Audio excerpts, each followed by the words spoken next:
Hello everyone, thanks for tuning in to the 7th Winter 2018-19 update from GWV.com. So we've done 6 updates so far. This is your 7th update for Winter of 2018-19, and this takes us into the halfway point. It could be 13 updates in this season of updates to the end of November. So we've reached a halfway point now. Also 3 season 1 roundups. There'll be one more of those coming up at the end of October, and then the final one will be at the end of November. And then get to the start of December, and we're going to put it all together. The winter updates will be put together with the season 1 roundups, and we'll attempt to come up with a forecast for the winter of 2018-19. So once we get past the halfway point, things start getting a little bit more serious. The earlier part of the updates have a bit of fun and see what we can get together. But once we get past the halfway point, really, it's time to start getting a little bit more serious with the winter updates. So, but I hope you enjoyed winter updates up to now. So we're halfway through,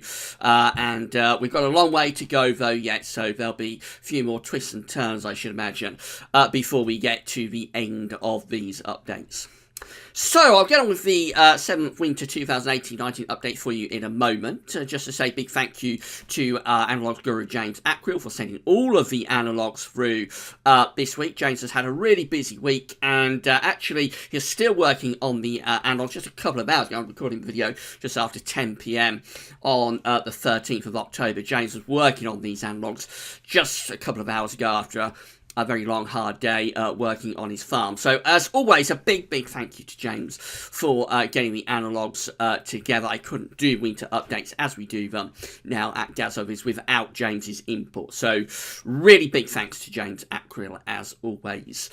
What else I'm going to tell you? So, it's going to be quite a long video. If you can't watch it all in one go, don't worry, it will be kept at the website indefinitely, because later on today, this video will be placed on the winter updates forecast page, and there'll be a written summary that goes with it as well. Just going over everything that we discuss in the video. And you'll be able to come back and watch the video on demand whenever you want, and also read that written summary. So get yourself set up, get in a comfy chair, get a cup of tea maybe. Well, you can have what you want as your snack. I haven't better sort of advise you, but a cup of tea and a few biscuits I think do go quite nicely with these winter updates. Just say it later on today, we'll be having the 2nd written post for Christmas 2018, coming Christmas.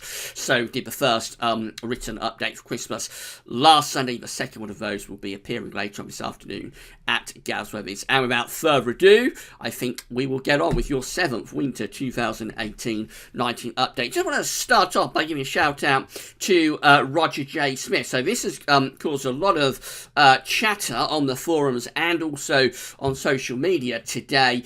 Roger J. Smith is a long-range forecaster. I rate him very highly, who works at netweather.tv. Roger J has released his winter forecast. It's a very interesting read, to say the least. I'm going to leave a link to this in the description at YouTube, and when I do the written summary, it goes with his whole link to this page at netweather.tv as well. Essentially, Roger is going for a cold winter. I won't go through the full reading. You're going to have to go and, to NetWeather and have a look at this for yourself. But the upshot is that Roger says at the end, for verification, let's just try and highlight that. For verification, I expect average temperatures to run as much as 1.5 to 2 degrees below recent normals, and for this winter to be one of the colder winters in the past 30 or even 50 years, and colder even than the long-term averages, which run almost a degree below modern 30-year averages. I somehow doubt it will be an all-time cold contender to match the summer, because that seems very difficult to achieve with the ice margins being as far north as they have set up in the North Atlantic in modern times. But as we saw in December 2010, anything is still possible, and there could be some intervals of record-breaking cold. Do check out Roger J. Smith's Winter 2018-19 forecast at netweather.tv forums when you're done with this update. It's a terrific read. It's a tremendous piece of work. aside from the forecast itself, which is really interesting, the way Roger's brought all this together is a tremendous piece of work. So do check out Roger J. Smith's Winter 2018-19 forecast at netweather.tv. Right, thought we'd start our update with this. So this is how the temperature is looking at 30 HPA in the stratosphere over the North Pole right now. So this is from the JMA. The grey line here is the trend line for this season, for winter 2018-19. So you see we're in a cooling trend, in a cooling time of the year at 30 HPA in the stratosphere over the North Pole at the moment.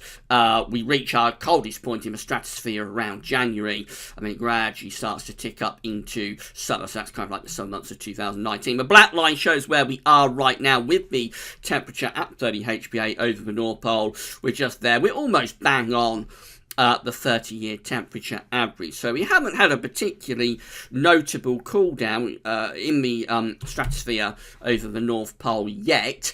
You would expect things to start turning increasingly cold over the next few weeks in the stratosphere, but at the moment we are on trend. That's the kind of thing we'll be looking for when we get into the wintry sudden stratospheric warming. So this is how the stratospheric temperature profile went last year, 2017, 2018. You'll notice at this point, actually, last year was a bit colder than average, and then things got really cold as we went down into November and December. Went very cold with both stratospheric temperatures. Then through December, a little bit of a warming before it went really, really cold again in early January, and that was associated with the most zonal part of the winter during January 2018. But notice what happened here. We had a sudden stratospheric warming during the course of February, and that sudden stratospheric warming propagated the warmth down into the troposphere. That's the boundary level of the atmosphere where weather is taking place, and that warming eventually translated into blocking, which of course memorably set up over Scandinavia and produced the beast from the east at the end of February. And to be honest, since this happened, since we have this sudden stratospheric warming here in February, the weather patterns have been very unusual, to say the least. I don't think we are still being impacted directly by this sudden stratospheric warming that happened back in February, but I've got a feeling a lot of the mechanisms within the atmosphere that produce that dramatic sudden stratospheric warming are probably still at play, and so that's the reason the atmosphere has been in such a strained state through this year, going from the beast from the east all the way to that tremendously hot summer, and now into a really dry autumn. This is from weatheriscool.com, and this is the forecast of the strength of the zonal westerlies at 10 HPA. So that's a little bit higher in the stratosphere than 30 HPA over the North Pole. Now, the blue line here shows where those temperatures have been so far, the strength of the zonal westerlies have been so far during this season.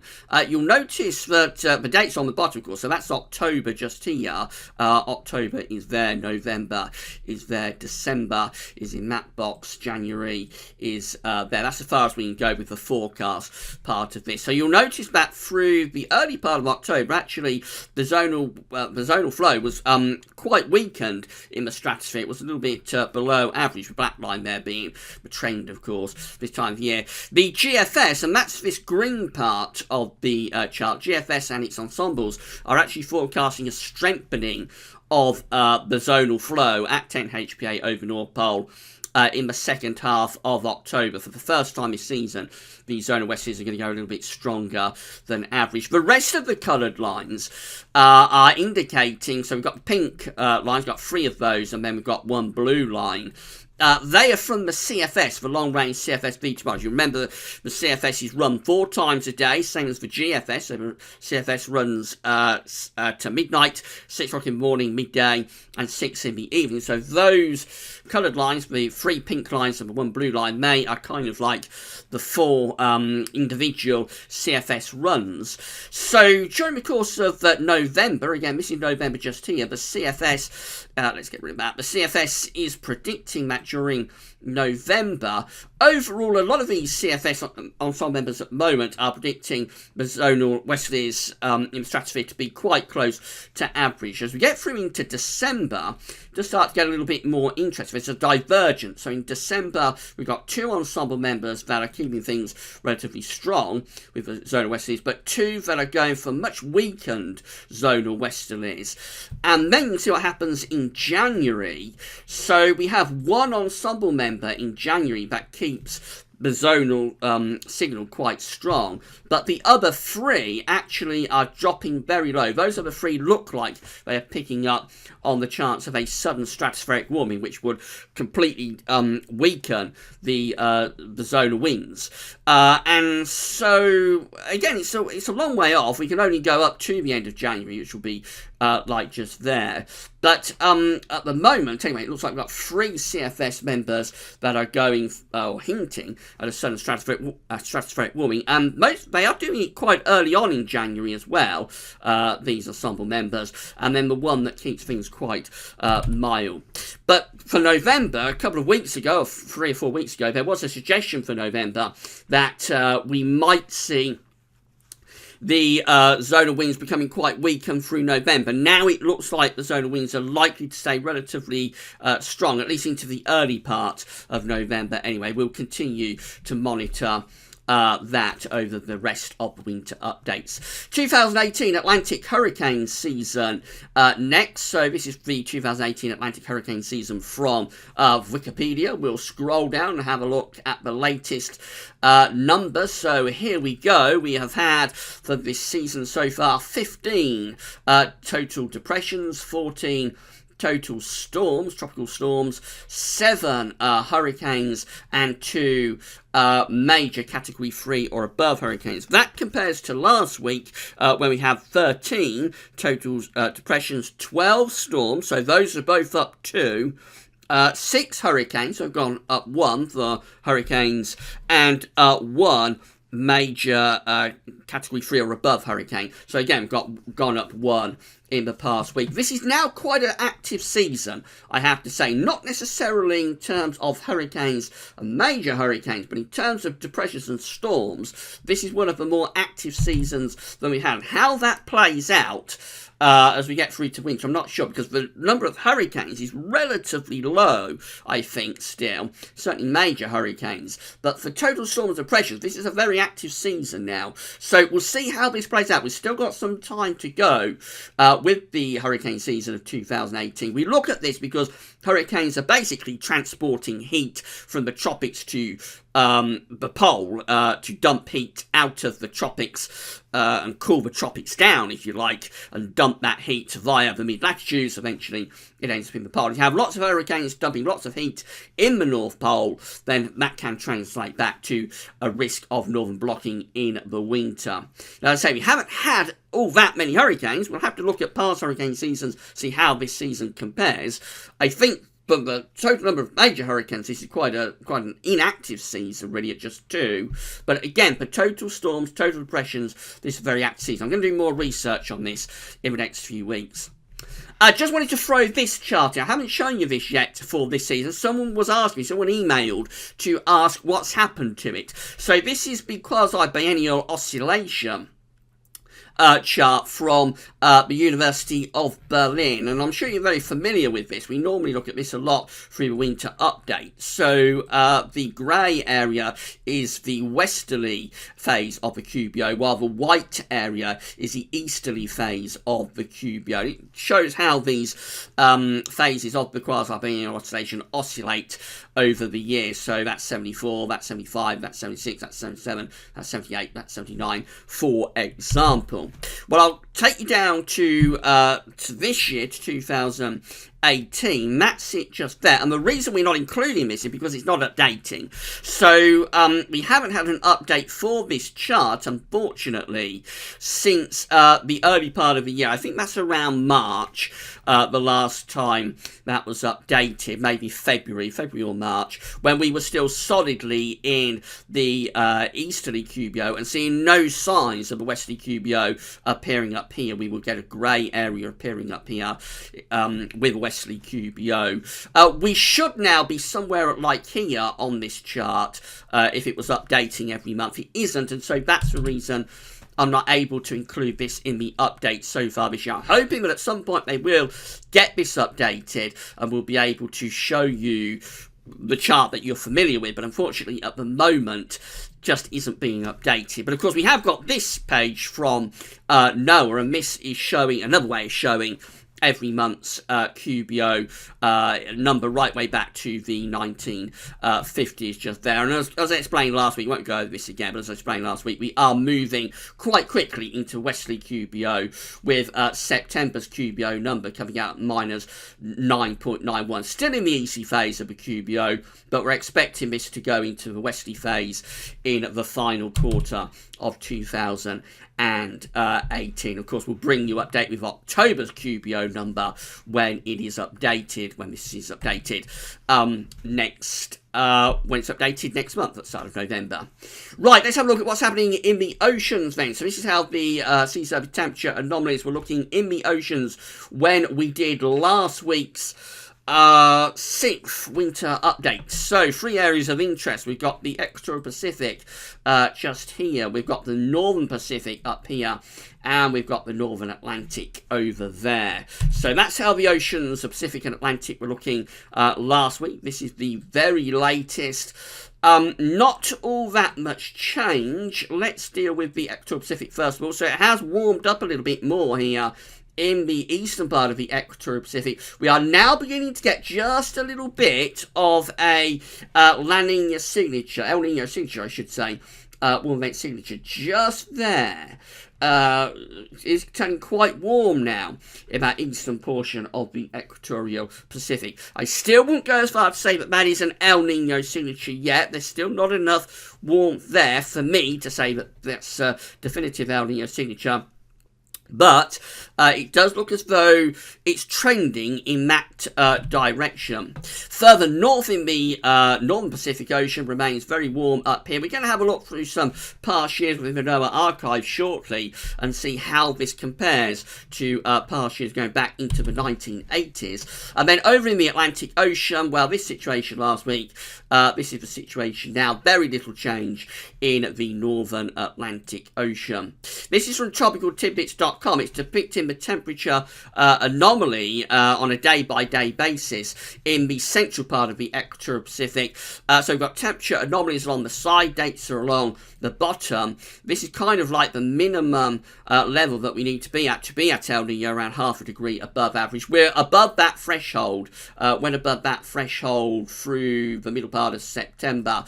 We're still up there, we're around here now, close to 1 degree above average. So this is quite weak still. But it does look as though this is increasingly trending in towards El Nino territory. Having said that, though, the SOI is giving us a little bit of a complicating factor at the moment. This is the Southern Oscillation Index. The SOI is kind of like reflecting the atmospheric pressures between Darwin and Tahiti. When you're in a negative SOI, the atmosphere is reflective of an El Nino. When you're in a positive SOI, the atmosphere is reflective of a cold event, a La Nina.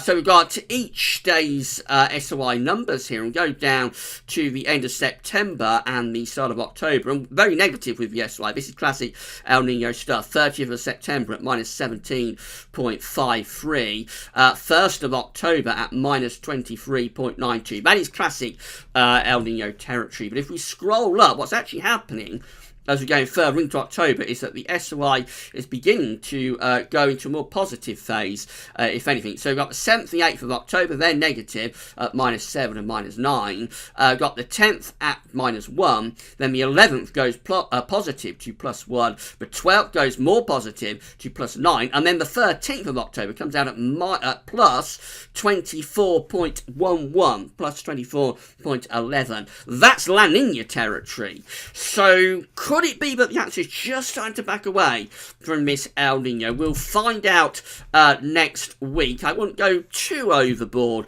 with that at the moment. It's not a linear process to drop the SOI into negative El Nino territory. But that's a very, very positive number that we came out with on the 13th, plus 24.11. If we got too many of those sort of numbers through October, that really would put the kibosh on an El Nino event. This is what's happening in terms of a subsurface temperature anomaly. So this is from the PDF from CPC, NCP and NOAA. They update this every week. It's a fantastic read, and we link to this at the links page at GWV, so do have a look at this if you would like to do that. So what we just saw there, that's the sea surface temperature anomalies, how the temperature anomalies look on the surface of the equatorial Pacific Ocean. But this is how things are looking at depth, and we can see that there is a lot of warm water there. We've got the depths of the Pacific Ocean on the side, and that's kind of like the surface, if you like, up here. That would be like the surface of the equatorial Pacific Ocean, and this would be like the bottom of the ocean. So we go down to around 300 meters, very, very long way down indeed. You can see at depth between around, let's say 50 to 200 meters, we've got a real body now of warmer than average subsurface temperature anomalies. If this is able to push up to the surface of the equatorial Pacific Ocean, there is no doubt we will be in an El Nino event. That is a large mass of warmer than average subsurface temperature anomalies that we have at depth. This is quite interesting. This is also from the PDF from CPC, NCEP and NOAA for the Pacific Ocean, but it does also show the other oceans as well. This is how the ocean sea surface temperature anomalies have changed over the past months. This is going from the 5th of September to the 3rd of October. Obviously, we're warming up. We have warmed up over the past month in the equatorial Pacific Ocean. That is the ENSO region just there. We continue to see warming of the surface of the Northern Pacific Ocean as well. Come over to the Atlantic, and quite interesting what's happening there, because it does show that over the past month we have actually warmed up the sea surface temperature anomalies in the North Atlantic. Now, they're still cooler than average. We can see that. Let's go back to this chart. We can see that just there. They are still cooler than average here to the south of Greenland, these sea surface temperature anomalies. But they have warmed over the past month. If they was to continue to do that, if we was to continue to see warming of the sea surface temperature anomalies just here, with this colder area just here, again, this is the anomaly change over the past week. So in that area, it is actually still warmer than average. But in terms of the change over the past month, it's cooled down quite a bit. If that was to continue, then we would find ourselves getting a colder than average area just there. And with a relatively warm tropical Atlantic now, we would actually not be all that far away from a tripod. So it'll be interesting how those changes continue to progress in terms of the Atlantic Ocean over the next few weeks. Just come back to the Northern Pacific Ocean. So that's that huge, massive, warmer than average sea surface temperature anomalies that we've got in the Northern Pacific. Not sure that's terribly good news for our winter fate. A lot of the recent winters have tended to have a warm area just there, and what that tends to do is it tends to place a ridge of high pressure around there, and it tends to produce low pressure around here. So you'll send the jet stream into a northwest-southeast trajectory like that. It's a cold signal for northern east parts of America, but as that jet stream reaches the Atlantic, it can blow up and produce a very strong westerly flow. Of course, the alternative with that, though, is that you might get a ridge up here. You might get low pressure down there. If you get lucky, you might get high pressure around here as well. And so you will still get that northwest-southeast alignment in America, but because of the high pressure up there, you would send the jet stream and the storm track much further southwards like that. And if you did that, that would take the low pressures into southern Europe, and we would be allowed to pull down those cold northerly winds. So it's a blocking over Greenland that's the most important factor on whether we get a cold winter or not. Let's just have a quick look back through the archives. Remember, this is the area we're interested in, the northern part of the Pacific Ocean. This is how things were looking last year. Quite warm, but nowhere near as warm as it was this year. Now, which way should we go? Do we go that way? Yes, we do. So, this is 2016. Warm in the Northern Pacific Ocean in 2016. That's 2015. Notice the big El Nino event. But the Northern Pacific, again, looking really quite warm. This point at 2014. Again, pretty warm in the Northern Pacific Ocean. So all of the past few years have had this kind of signature, maybe not quite to this extent at this point in the year, but right way back to 2014, all years have kind of like tended to be quite warm up in the Northern Pacific Ocean. Let's carry on and we'll go through 2013. Looks a bit colder at this point in 2013. It's starting to warm up in this eastern part of the Northern Pacific, but in this western part of the Northern Pacific, or I should say it's cooling down in the east part of the Northern Pacific, it's warming up in the western part of the Northern Pacific.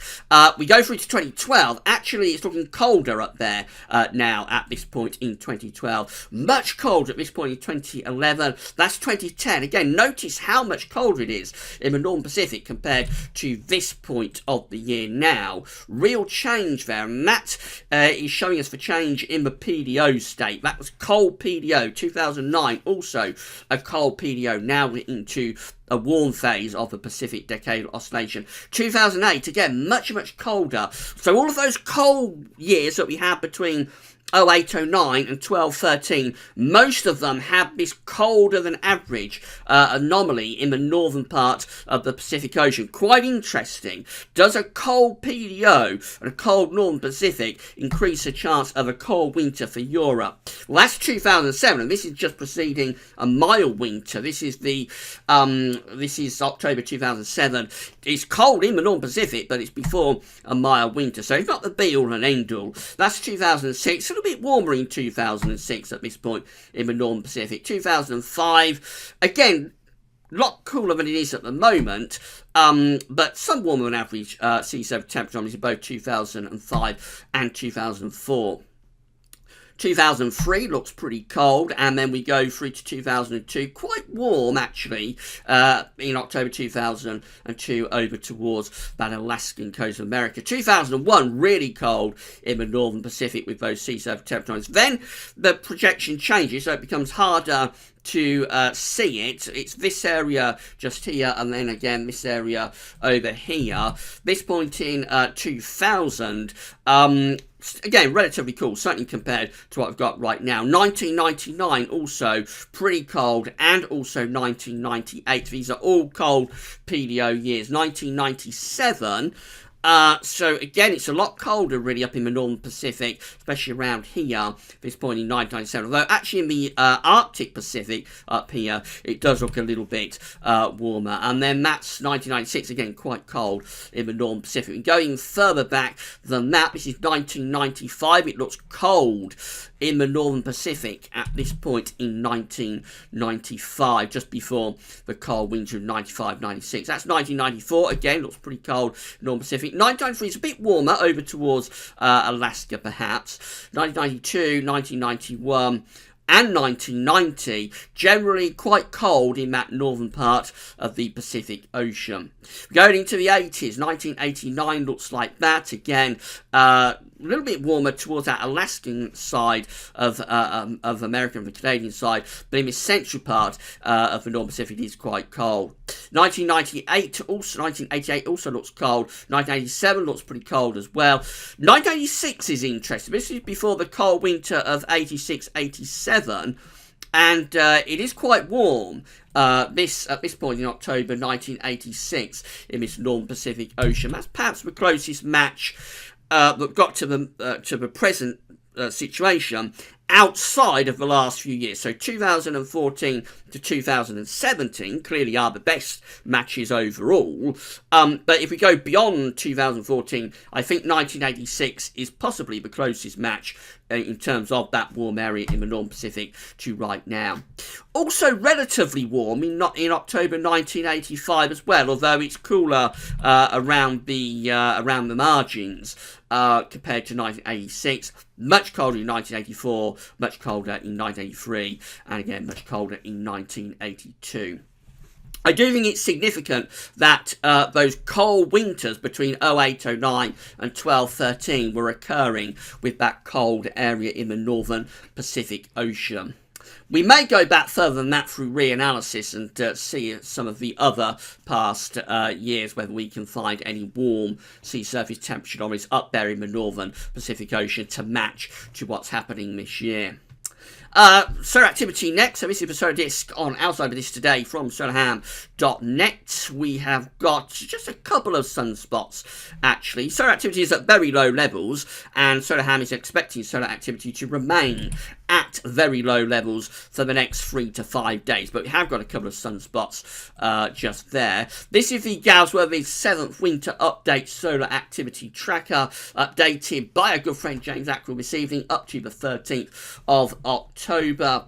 So you can see what's going on, again at a very minimal level of solar activity.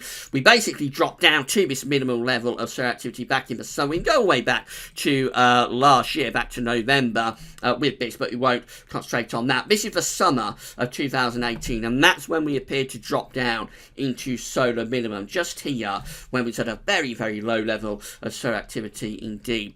The orange line is depicting each day's sunspot number, so occasionally we are getting some days that are getting sunspots. We've got one of those days at the moment.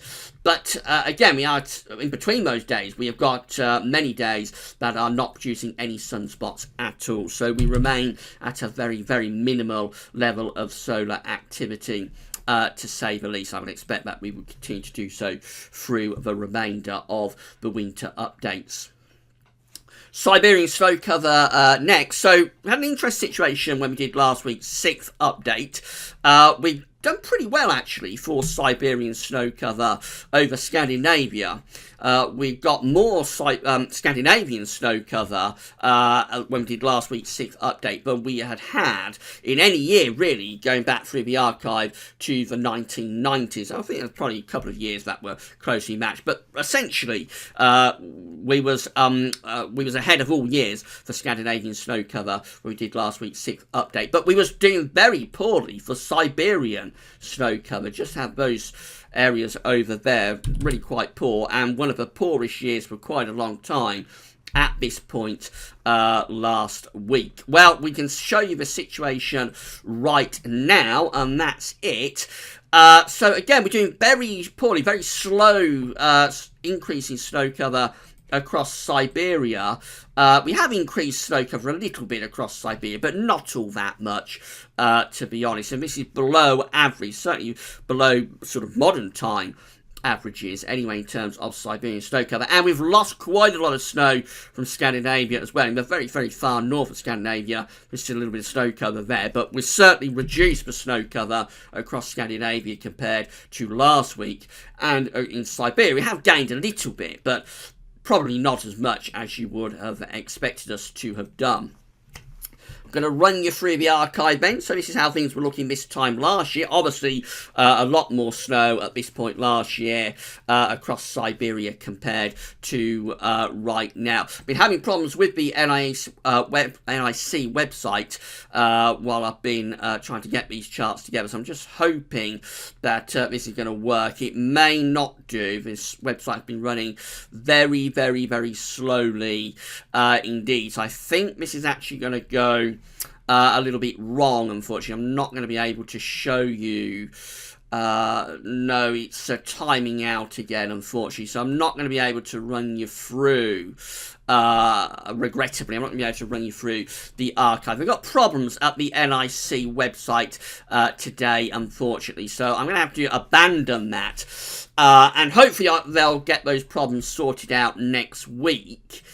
And I'll be able to run you through the archive next week. It's been timing out all evening while I've been trying to get those charts out. I had loaded them up, but unfortunately those problems are still there at the NIC website, so I can't run you back through the years to the 1990s, unfortunately. Never mind, we shall progress and we'll move on to our analogues package in the second part of the video. But at 34 minutes, I think we'll pause things just there. And I'll go off and get yourself a little drink of water. Why don't you go off and get yourself another cup of tea, maybe a couple more biscuits, and we'll meet back in around 2 minutes, and I'll talk you through our analogues package for this 7th Winter 2018-19 update. Okay, we're back, and we're going to have a look now at our analogues package. So just to say where we left off a few minutes ago, we were looking up in NOAA and National Ice Centre website. We established that we've lost snow cover across Scandinavia over the past week. We were doing very well when we did the 6th update for Scandinavian snow cover. We've lost snow cover, fortunately, in the past week over Scandinavia. And we have gained a little bit of snow cover across Siberia, but we're still doing pretty poorly. We did manage to establish that we are behind snow cover across Siberia compared to this point last year. I can tell you that we're behind many years now for Siberian snow cover, going right the way back to around, let's say, 2011.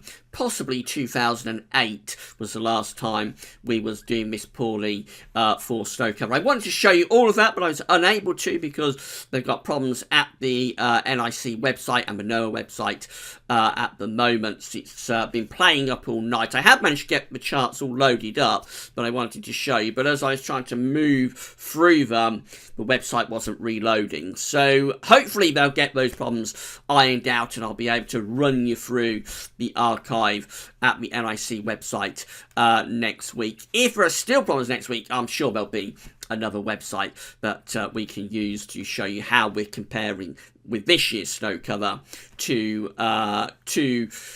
the past years. So sorry about that, but these things happen. We are doing this live, so when websites that we want to use for the updates don't work, there's very little, well, there's nothing that we can do about it. So again, sorry about that. Right, let's get on with our analogues package. Now, normally at this point, we would try and bring you analogues for rainfall. Last week, we did analogues for September temperature, for September CET. This week, normally we would bring you precipitation analogues. I've got the rainfall anomaly chart for September 2018 from the UK Met Office here. And this really gives it away why we are unable to do precipitation analogues for this September, because it's one of those strange months where there's a lot of regional variation.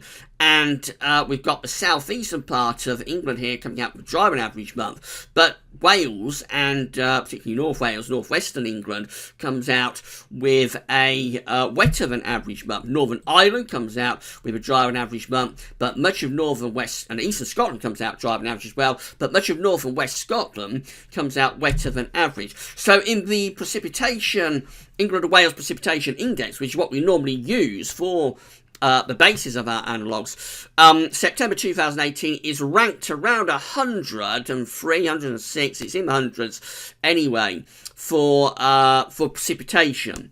And so there will just be too many years kind of like to look at to make it useful. So we can't bring you precipitation, unfortunately, for our analogues update this month. September precipitation for winter analogues is not going to be viable this month, I'm afraid. So it will only be temperature in terms of temperature precipitation analogues, and we did those last week. But there is one other thing we can show you for September, and that is September's overall pattern. And we can try and do some pattern matching, and that's what we're going to do for the analogues in this 7th Winter 2018-19 update.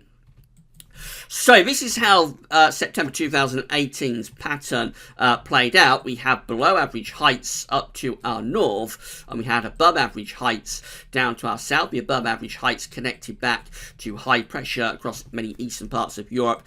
Also, there was just about a ridge across the Atlantic as well, with high pressure over here. So we've looked back, gone right way back to 1850 as far as we can go to try and find the Septembers, but best match up, we think best match up to September 2018.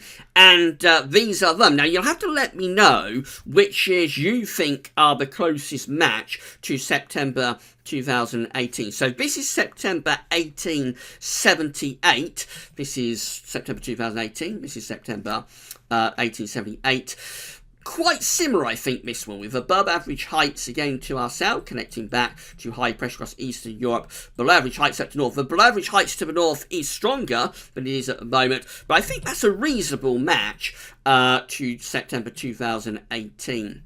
That is September 1891. We think that's another pretty close match as well. Maybe not quite as good as 1878, but we think that one is reasonable.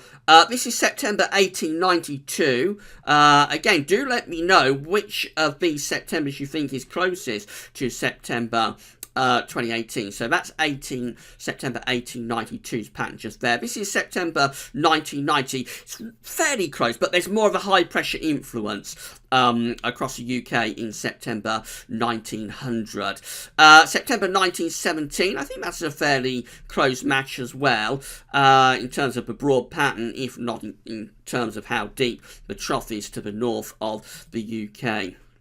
That's September 1919. What do we think? I think that's a fairly close match, perhaps not quite as close as some of the other years we've just looked at. That's September 1926. We think that one is another reasonably close match to September 2018. That's September 1929. Again, we think that one quite a good match, although again the ridge in September 2019 across the UK was a little bit stronger than the ridge that we've had in September 2018. That's September 1942. Not as sure about that one. I think the trough is much more down across the UK, really, in September 1942. That's September 1944. Again, we're struggling to find an absolutely perfect match, and that was one of the things that both James and I discussed when we were getting these analogues together. Very difficult to find a perfect match to September 2018. So that's 1944. That's September 1947. Some similarities there, certainly. That's September 1948. I think that's quite close, actually. What do you think? That's quite close, perhaps, to September 2018. That's September 1969. We think that one is quite close. Again, perhaps a little bit further away than some of the years we've been looking at. That's September 1970. Again, fairly close with the setup. That's September 1979. I think that one is a pretty good match as well. September 1982. Again, the trough is a lot deeper in September 1982 compared to now. So not one of the better matches, but the broad setup is quite similar. That's September 1989. Again, quite similar, although the ridge is more centred over the UK, I think. September 1989. Long run to September 2003. Very anticyclonic signal. September 2003. That's September 2005. Again, reasonably close to this year. That's September 2017. September 2007, I should say, compared to September 2018. Again, quite close, although the ridge is more centred out to the west of the UK. So none of these years are absolutely perfect matches. I know which one I think is the closest, and I reckon the very first one we started off with, 1878, is perhaps out of all of those years the closest in terms of reanalysis to September 2018. Putting all those years together, this is how the Septembers come out. So they look like that, with the ridge to the south and ridging into the east, and the low pressure up to the north, with the flow and the jet going through, something like that. So all of those Septembers, when you put them together, that's how it comes out. It's a reasonably close match to how September 2018 played out. But what does that mean for our winters, or what does that mean for the winters that followed those Septembers? Well, this is the winter of 1878 to 1879. It's an exceptionally cold winter with below average heights to our south and a really strong blocking signal across Greenland. And so we pull down very cold air into that trough of below average heights. So the year that I think is the closest match to September, I think is the closest match to September 2018, which is September 1878, is followed by a severely cold winter, which is quite interesting, to say the least. But please do let me know from the comments which September you think is the closest match overall. Then through to winter 1891-1892. This one looks like quite a wet winter. It does have a blocking signal to the south of Greenland, but it's more over towards the Canadian side with this area below average heights, just kind of like Sancton over top of the UK. I think there probably would have been some cold snaps in there, but maybe not too many of them. This is 1892-1893. This one looks a little bit better for a cold winter. It has below average heights generally to the south and east of the UK, and there is quite a strong blocking signal up around Greenland as well in 1892-1893. 1900-1901, which is a year that's cropping up quite a lot in our analogues packages at the moment. This one looks a pretty cold winter as well, with below average heights over the south and the east of the country, and the blocking signal up to the north around Greenland, and so that forces cold air down into that trough of low pressure. 1917-1918 looks like that, so it has quite a strong blocking signal around Greenland, has below average heights up to the north, so it's kind of like an in-between winter. This has high pressure across Central Europe as well, but so it looks like it's a negative NAO with low pressure down here and high pressure up here, but as we get towards the pole and across Central Europe, not particularly well set up for a cold winter. So I think what happened there is that there was cold early on, but by February 1918 it got very mild. 1920 comes up next. This one is a rather mild Atlantic driven winter, very cold autumn in 1919, but the winter of 1920 is actually quite mild and a westerly winter. 1926-1927 is our next winter on this methodology. It has above average heights out to the west, and we bring the wind in from the northwest. Probably quite a dry winter, that one, and some cool conditions at times. 1929-1930 looks like it was a very wet winter with below average heights just out to the west of the country and bringing that jet stream through.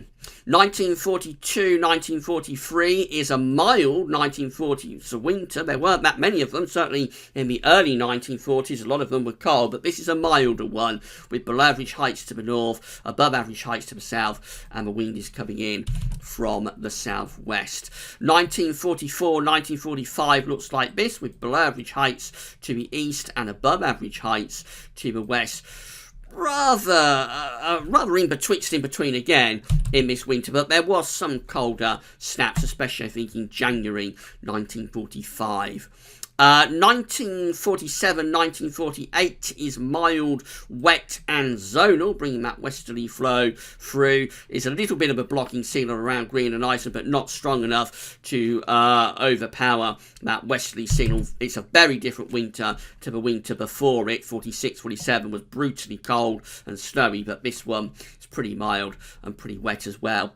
1948-1949 is another mild late 1940s winter with above average heights to the south, below average heights up to the north, and we bring through that west-southwesterly flow.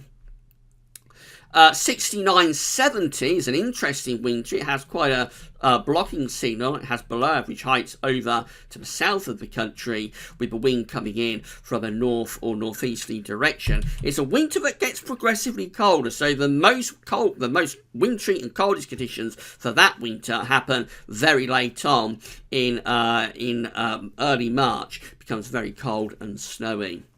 1970-1971 is quite a dry anticyclonic winter. Starts off cold and then gets a little bit milder. It does have a white Christmas in 1970.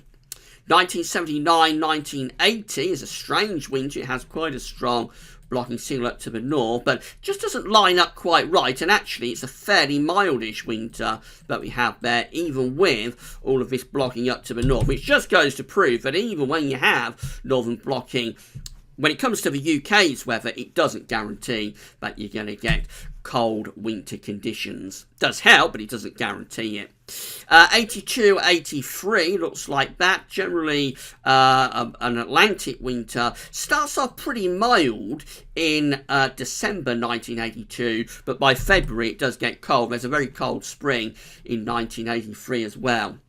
89-90 is a very mild winter with low pressure in the Atlantic, high pressure out to the southwest, bringing up those southwesterly winds. This is probably the worst analogues package that we've had so far in these updates for cold winters, I have to say. It hasn't been a great deal within these analogues if you want a cold winter.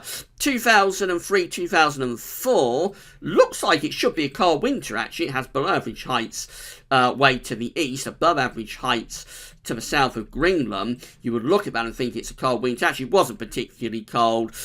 There were colder snaps, and it did get pretty cold in the second half of February through to early March 2004. But overall, not a particularly cold winter in 03-04. This is 2005-2006. Again, you would probably look at that and think it was a cold winter. It looks like it should be perfect for a cold winter with high pressure, above average heights to the north, below average heights to the south. You would think we're bringing in a lot of cold east winds. Just never really came together that winter, 2005-2006. I never knew why that was the case, because it did have a tripole as well in the Atlantic. The UK Met forecast a negative NAO for winter 2005-06, one of the few times that they've done that. Everything on paper looked pretty well set for a cold winter in 2005-2006, but somehow just never really came together. But I suppose if it's in the analogues package, and we just line things up ever so slightly differently, maybe if we had another go at it, we would pull in a much colder winter than occurred in 05-06. And then finally we've got 2007-08. This is a mild, dry winter with above average heights to the south, below average heights up to the north. We bring that southwesterly through from the Atlantic. That's a very mild winter to end this analogues package. If we put all of those years together, this is how the Decembers look. So potential for some colder conditions in December. It has above average heights via a mid-Atlantic ridge to our west, with below average heights to our east. And that would give us a chance of some cold snaps anyway. It's not a true blocking signal, so you would roll milder air in from off the Atlantic, but that could produce some cold snaps in December. January looks like that. It's quite interesting. It looks like it's a very unsettled January with a lot of low pressure. There is a blocking signal though. So bear in mind, this is putting all of these years together and coming up with all years combined chart. Because of that blocking signal that's to the north, you would think that there are probably a lot of those years that do have pretty cold Januaries, because that's a fairly strong blocking signal. However, overall, it does favour the trough to be centred over the UK. To get a cold month, we really need that trough to be a little bit to the south of the east. So there is a blocking signal. There's a chance of a cold January. But overall, it looks relatively mild and wet. Then February looks like that, just pretty dry and mild, really, with above average heights over and to the east. We'd be bringing up sort of southeasterly southerly winds. So maybe favouring a mild, dry month in February, early spring. And that continues into March as well, with again above average heights to our east, below average heights in the Atlantic. Again, you would favour sort of southerly, southeasterly winds there. So the best chance of colder conditions with these winters looks like it's in the earlier part of the winter. And then the second part of winter looks like it favours early spring type conditions. Overall, the winters themselves look like that. So it does have a weak blocking signal close to Greenland, with below average heights around the UK and Western Europe. Not really favouring a cold winter, I have to say, with those analogues. Most of those are favouring maybe cold snaps in the earlier winter, but the later winters in particular are favouring drier and milder conditions. Although, having said all of that, I go back to the point that I made. I think out of all of those Septembers, September 1878 is probably the closest match to September 2018's overall pattern. So you pay your money, you take your choice. You'll have to let me know via the comments which September you think out of all those years is the closest match to September 2018. And that's it. So we've got to 55 minutes. We've come out under an hour. If I've been able to go through all those years in the NOAA and NIC archive, I suspect we would have covered another 5 minutes, or we would have been at the hour mark. So come out a little bit shorter, perhaps, for this update than I was anticipating, but I think 55 minutes is plenty long enough as it is. Hopefully the NIC website will be working properly normally again next week, and I'll be able to run you through the archive as I was planning to do this week. If not, I'll have to use another website. There are several of them, so I'm sure we'll get something together for next week's 8th update. And can you believe we're on to the 8th winter update next Sunday? We really are progressing on now. We're over the halfway point for the winter updates. A reminder that all of these updates are building up and building up to the winter forecast, which will be released on Sunday, the 2nd of December. Now we're over the halfway point. It's going to be time to start getting serious. So, yeah. Really have to start knuckling down now and trying to get a little bit more serious with these updates. Right, so at 55 minutes, that rounds it all up, and this video will be placed on the winter updates and forecast page. There'll be a written summary that goes with it as well, so you'll be able to come back and watch that whenever you want. Probably get that up around 7, 8 o'clock this evening. Later on this afternoon, we're going to have the second update for Christmas, second written update for Christmas, so have a look at that if you would like to do so. 56 minutes, I think it's best for me to sign off, so that's all for now, and thanks so much for watching.